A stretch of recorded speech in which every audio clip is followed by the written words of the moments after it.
Shalom. Welcome back to our video series, The Road to Rosh Hashanah, as we learn together for just a few minutes each day to prepare ourselves for the high holidays, which begin in just a couple of days. Today, I'd like to share with you a story, which I heard from my teacher, Reb Mimi Feichelson.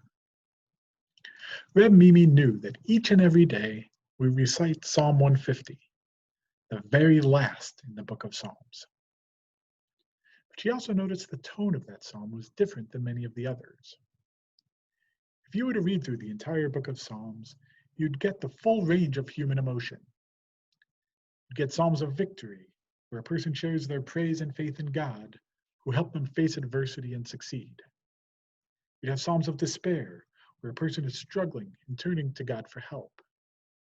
You'd have psalms seeking revenge and psalms seeking comfort.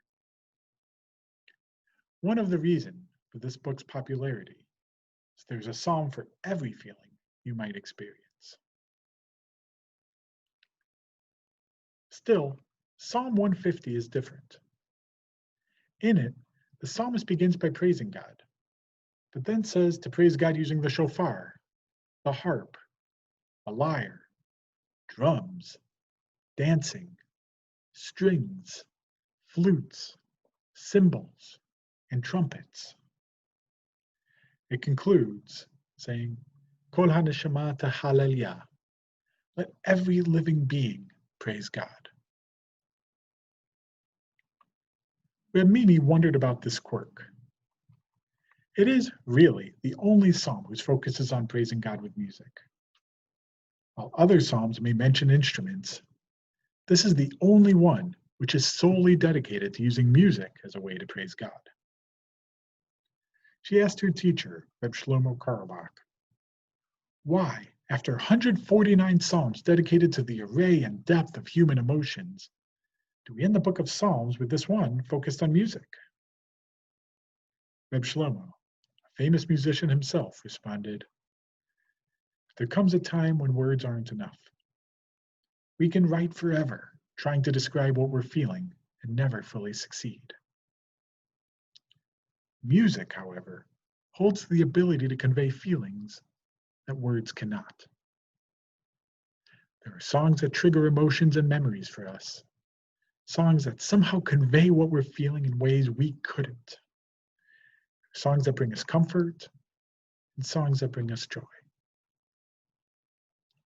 Music holds a special place in our hearts and our minds. So when all else has been said, when all else has been written, when 149 psalms have tried to describe all the ranges of human emotion, in the end, music is all we have left to describe what words could not. This lesson is particularly important for us as we prepare and experience the High Holy Days, and in particular, this year's High Holy Days. The music we usually use for the liturgy is meant to convey certain emotions. On weekdays, it's simple and fast. On Shabbat, it's more upbeat and majestic. On holidays, even more so.